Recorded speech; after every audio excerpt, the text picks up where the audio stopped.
Ari sa tas taga Bohol, outside na hinungdan nga gikan sa amihan nganong nagkalit og habagat ang duha ka mga kongresista nga si Banban Umentado, asawa ni Governor Aristio Umentado og si Alexi Tutor. Mantay, basi gigamay na 20 milyones naman kuno ingon sa Aime. Sir Willie Masola, may buntag, sir. Good morning, Sir Oka. Good morning sa imong mga tigpaminaw. It's nice to be back. Yeah. Nganong naunsa man ning o pagkaunsa nga na may pagkalit og balitok sa hangin, di pa wa man tay bagyo o nya linaw man kayo.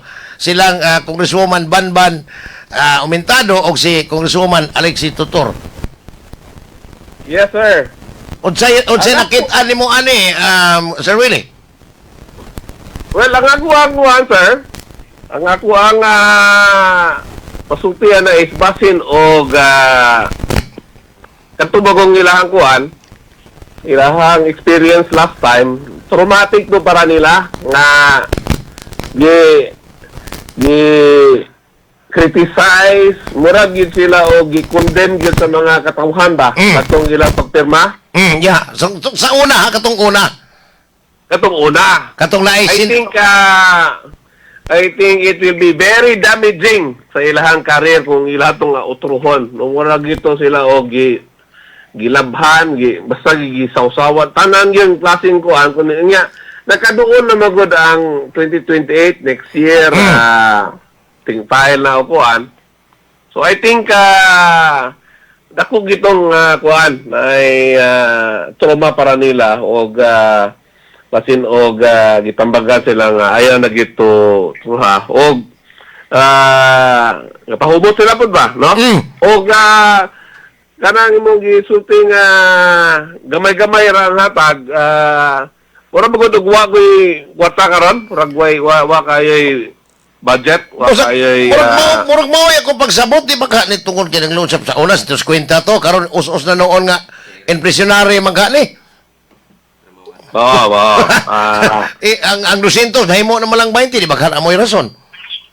Maobit ang bag-ulang gipulihan ni BBM agilahang budget secretary, no? Bagong BBM secretary, murag siguro ka tunong sa timing ba. Basta lisorang ispilingon kay matod pa ha si Alexi Tutor ni explain man to nga matod pa niya overwhelming daw ang kuan sa katawhan nga dili gud mo sugot nga mo pirma mo butar sila og yes. So nawa man tong pirma-pirma wa magunoy ipapirmahan pero sila raman pod ang nag-explain si Congressman Babaya po man po mo explain lagi nga yes man siya. Oo, dili ba kinahanglan mo kuan explain ang dakong surprise yun ako katong si Baba kay of all three especially katong duha yes na to last time. Na-expect ko nga mo gyapon niya si Baba learning sa history then muno siya no especially nga dagan magong tan-aw niya nga possible mo bangga unta ni Governor Aris sa umabot nga election and then kung gusto ka mo bangga ni Gov. Ares sa next election for governor, bakda kung tabang kung ma-endorso ka ni Sara, no? Yeah. O usa ka pag-endorso ni Sara nimo kung mo yes ka sa iyang impeachment. Lisura. Kumurag wa ko ka gisayangan ko sa iyang move. O kuan kaayo now sir kaning nahitabo karon sa duha ka mga kongresista sa inyo ha dias Bohol mubalik ba ka ang pagsalig sa mga tao nila sa imuha lang banabana nila dagang mga na huwasana lipay no pero naapoy daghan pod nga murag wa makalibot atong ilang ibuhat tong the last time no pero og barkado na sila og dako yung factor ng kang Sara nga endorsement no kung si Sara wala makalimot og dili sila pasayloon og naailain nga i-endorso si Sara no batok sa ila sa umaabot ng eleksyon, then ang mga tao gyud mo kuan matimbang-timbang nga na ang si Sara gyud ang sundon sa mga tao. Kanang ila ang pagkuan basin og masayang lang no nga di kan tao no sila pero dili gyapon sila mo ibitbiton ni Sara na ilaing kuan. Kaya nakatilaw na mag si Sara og buta na tong pag-traidor tong ilang gibuhat. Tagam! Tagam yun. Now, Tagam! on the other side, kini si Banban, asawa ni si Gobernadora. Si Ares, ang Ares, Gobernador Ares. Now, unsa may pulso, daghan mag-issue, sa local nga issue ha, o local issue not sa impeachment, una, mahal kay palaliton, daghan kayo gingon nga, ay man tong imong gisaan nga makasod ng mga competitors diri sa mga nagmonopolize sa negosyo diri sa Bohol, like SM and Robinsons kana, mga dagkong mall. Unya, ikaduha, wa matarong og dumala ang lalawigan. Pero, karon nga nagno na sa makonsider ba ni, nga, mawa ng local issues, i-consider na to nga ang iyang asawa, nag-no vote man sa impeachment ni Sara. Oo, ang performance gad ni Banban mo usa sa kuan, basihan sa mga tao no sa ilahang pag-decide kung ma-reelect ba siya sa umabot na eleksyon. Kay pagkakaroon ang iyang bana naka-experience no kung gi-share nimo sa last nato nga interview nga in collapse gyud ang performance rating. Og mas grabe ang pagbagsak ni Banban no. If I remember it right, from 71% nahimong 46% ang Banban. Ano? Meaning to say, ang iyahang performance wala ma-feel good sa mga tao. Ang iyang distrito remains the poorest district in Bohol. Oh, the second district. No? Oh. Iba mo kasi iyahang bana ang pagkalingkod, yung promise nga naanak ko ng SM, no? Yes. Robinsons. Oh. O kaya, i-interview gahapon tong taga SM, ingon siya nga wala ga scoping public hearings mo be. O kaya naapay schedule nga dugang public hearings. Uy. Meaning to say, ang mga drawing plans, ang mga panang Osborne based sa output sa public hearings. And then, mag-apply pa mga permits. As of now, wala pa'y permit nga na himo. Usa sa pinaka-importanting permit na ACC. Na madugay-dugay na. So, wag niya siya kakumit o unsang pitsaha sila magsugod, kung magsugod man, o ano sa mag-abre. No? So, layo ni kayo sa kanong i-promise ni Governor Ares nga October na ko no, mag-abre. So, kana magong SM sa dili na kay tungod kay naalay bag-ong pabugnawan sa mga tao no kung panahon sa ating init pa-aircon na no mo man ay comment ni Gob bitaw nga kamo kita ko ninyo sa ICM mga malls ana wa man mo gipamalit sige rong pabugnaw pero dili ingana ang tan-aw nako para sa SM sir no. Wa man say ipalin kay na pobre magmay na inyong probinsya tungod niya tingali. Dakong butang ng usang nga dako nga national nga retail outlet sir. No, gawas ana no nga mo lagi pobre. Walay purchasing power ang mga tao. Correct yan. Pero dili ingana ang tan-aw na sir no asa person graduate of economics. It's an additional provider of employment. Correct. Kalaga, kay og dunay employment, dunay economic activities. Oo. Unya ko ang existing. Wag ko masulti nga mo na ibibuhat pero ang existing mga employers no nga mga retail outlets, mga malls, they're paying below minimum sa ilahang mga sales lady, mga kuan. Na ay bag-o nga establish mas taas ang hatag. So I think it's either mamalhin or mapugos ng existing players nga sakaan po. So that will benefit. Ito po kay basin o niyag manumbong na yun anong mataas mo magsweldo niya. Minimum man mo kami wa. Ang labor market mo improve. Correct yan. And on the supplier side, ang mga suppliers, no? Suppliers og baboy, manok, utanon, mga unsang mga gusto. di sila kabaligya sa existing kay kani mga existing na ilang kog galingong basakan, manukan, babuyan. Kompleto Murag, na. kumpleto ng ilahang supply chain. So kung ikaw naa kay mga produkto no nga gusto ka og retail outlet, pwede nimo i-offer sa SM na kay kuan na kay paagi Murag na kay market makabaligya. pod sa imong produkto. Overall, it's gonna be good for the economy sa buonay dakong tabang kung naay kumpanya like SM mag-abre sa buo. Dili lang na kay naay pabugnawa, suri-suro yan na. Buonay ang dakong impact. Pero ang ako laging sulti, sir, mauna pagka mas dako pag possibility nga magkabuhok si Umentado kaysa makatukod ang SM. Ay, ita. Sus, dugaya. Hapit man mahuman na po ng 26. O niya, kanang imong gisubay nga mga proseso, pati pa man yung dugaya. So, most likely, kung doon na may matukod, adto na nis mga hinapos 2027 or mid of 2027, sunod tuig. Definitely not in 2020, not next year, sir. Or not 2028, sir. Definitely not 2028. Ang lisura sa inyo kahimtang.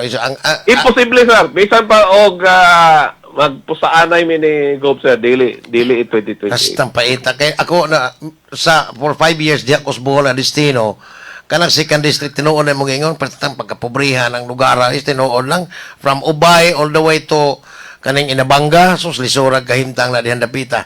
Ang mga tao, makita mo nang inabuhi, sus, luoy yung kayo. But, sir, balikan ako ari sa impeachment. So, makabakwi ka. Kay i-consider mo, puro ni re-electionist ang magtiayon, Banban o si Aris Umentado, governor o congresswoman. Now, makabawi ka sila sa ilahang kuhan, sa as promise nila, nga wa matuman, o niya karon nagno sila against the impeachment. So, makabawi ka sila or napabay posibleng mutuon nila. O doon naman, pila ka percent sa imong bana-bana based on survey? If I'm a voter, sir, dili ako magbutuon nila. No? Whatever was their decision sa last impeachment voting, no? Ay, usahon naman na ako sila. Kanang vote ni Banban, pareha man na sila kay magtiayon. They're both political animals, no? Pero ang ilahang performance, no, as a public official, dako gina. Kung wagi sila mabuhat na improvement para sa Bohol, expecting nga dili mo improve ng ilahang ratings. Og dakong factor kung kisay mo bangga nila, no? So kanang ilahang mga ratings ron nga 48% si Aris, 46% si Banban. That's already vulnerable, no? That's less than 50%. That's sa pagkakaroon nga wapay ni pakitang mo at bang. What if na mo at bang nila? So, posible pa nang mo down tingali. Oo. Sir, on the other side, si murang kuryente party list Congressman Artiap, murang i-condemn niya itong usas inyong radio station as Bohol, tungod kay, matod pa niya, pataka lang ng inyong istasyonan, nga kamo na nahimong peddler of fake news. Tungod kay, during the votation, wa man ko diya kay nagbantay ko sa akong papa sa hospital, wa sa dito sa session, unya, gibutang nga, nibutar siya og yes. Now, assuming nga si Artiap abstain or absent, posible ba nga si former Governor Artiap makatumba sa administrasyon ni Aris Umentado, hindi kami eleksyon sa pagkakaroon, sir, if ever mag-eleksyon karon ang Bohol? I think siguro not yet, no? Pero by the time nga mag-eleksyon sa 2028 pa nung mahinog na si Artiap, no? Nahilaw man to tungkol sa ingagi, no? Pero with all the ingredients, no, coming in, no, nagkalisod-lisod si Aris, o nga, nagkahubot si Artiap. Kaya nagamag ko siya gipangbuhat, no? He is a very brilliant lawyer, no? Economist. And yung mga ideas karon, no? Di lang kay ideas, ang yung ipagbuhat karon, pahay sa mga bills, naagi benefits sa katawhan, no? I think kato yung suggestion nga, ipatanggal tong VAT sa systems loss. That's a very nice suggestion. Eh, kana mga systems loss, kanang mga nawa nga kuryente. Pabayaran sa mga konsumidor. Pabayaran sa konsumidor. Di lang kay pabayaran, naapay back ipataw. Oo. Kaya na, at least, kung imo magkagagi ng i-charge sa mga kuan, kung na yung mga squatters area, ga-jumper sila, no? Nangawa sila. Why pakialam ng provider kay iyara man ang i-charge sa mga konsumidor nga. Okay, oh. Pilperage ba na, di ba? Pilperage. Ang problema, kita may pabayron. Wala incentive ang power generators nga asulbaro na. Anyway, na maglikawat, iyara man ang i-charge. Pero, kung dili nimo na matanggal, kay tungod na ng ipiran, no? At least ang VAT, tanggalon. Oh, that's a very nice one. Pag-distribute of ayuda, imbes nga magka-politika pa o naapay dugang corruption aning listahan and pag-distribute og cash na ikarga na sa ilang bill. Klaro pa kayo, no? Sir, inusan nimo og bilang kwadro. Officially nakalingkod si RTF. Considering nga late man to siya nakalingkod last year sa human sa election, kaya awahin man siya nakalingkod. Nawahi kay nakalingkod siya tungod na kay na disqualify katong Duterte Youth. Oh. So, sa usa ka tuig ni RTF na gihimo, sa siyam ka tuig ni former congressman karon Governor Aris Amentado, siyam ka tuig, unsa na timan-an imong nahimo niyang balaodon? Si Aris is governor. So, executive ang iyang. No. Before siya nahimong governor, 9 years sa Congress. Ha? Wala. Ang iyang pang nabuhat katong nagubot tong sa Captain's Peak. Kaya yung i-declare tong kuan. Pero katong pagka-congressman niyang siyam katuig, katong pagka-congressman niyang siyam katuig, zero? Or wala kalitay nadunggan nga hing speech na. Oo. Pero bisag bill na lang na file nga wa gyud ka pasar. May mo balaod murag wa no? Aka nang siya primary na ato imura og DOST kanang mura bitaw og center nga mag for science bitang nga magkuan wala nahitabo to. So wa gyud makapasar o magkapapasar og balaod nun. Layo kayo anak katong amahan very brilliant pero kaning anak wala. Pero ang anak brilliant tong amahan. So dagan og agi tong amahan pero kaning anak wala. Sus paita siya ka kongresista. So in comparison between Aris Amentado for 9 years as congressman unya karon si Artia for a year lang or wa pa magani niyo sa katuig nanay gibuhat nga posible mapapasar. So comparison nimo layo ra day kayo si Aris no? Layo na kayo ang training aning usa maayo and he's in a good company like right hand man ni Gloria Arroyo, no? Yes, correct. Siya mo agriculture secretary during the time of GMA. Oo. So it used to be na-assign siya sa NFA, sa PITC, and then agriculture secretary. Kamao. Kasi mga assignment. So, og kumparar na yung duha, murag layo ra sa kaida taon tong usa. Hindi na lang. And then close si GMA ni Sara, don't forget. Yes. Wa siya mubutar tong impeachment. And then Arthur Yap is GMA Miss Buddy is estudyante pag yun na niya po before. Exciting ni karon 2020 mo nang nakulbaan na si Upaw kay gisugdan na niya og bira ng kanang mga fake news sa social media iya ginadaw to kay gawa sa maayo well connected napay dagang kwarta di ba? Ikaduha naagid daghang pong nabuhat siya. Oo. Basta lisod ining comparison din na si between that scale of 1 to 10 kaning usa nga naglingkod as governor murag di alas 2 while si Artia murag di alas 9 murag lisod na. Anyway, sir, wala. Sir, bagay minimum update dugang ha sa mga kalambuan ninyo sa Bohol kay piting silingan na ramang gyud nato onya basin og naapay mga dugang updates makuha na ko akong pangutanan mo para po sa katawhan sa inyong lalawigan, sir. We will keep in touch. Yeah. Sige, sir. Don't worry. Salamat I'm just one text or call away. Huh? Sige, sir. Salamat kayo. May buntag. Good morning. Bye-bye. Ang usa sa mga giilang anti-corruption advocate sa Bohol, layo na kayo sa kung ano, Aris. Si aris siyam katuig kongresista usa na himong gobernador. Matod pas taga Bohol, way mo.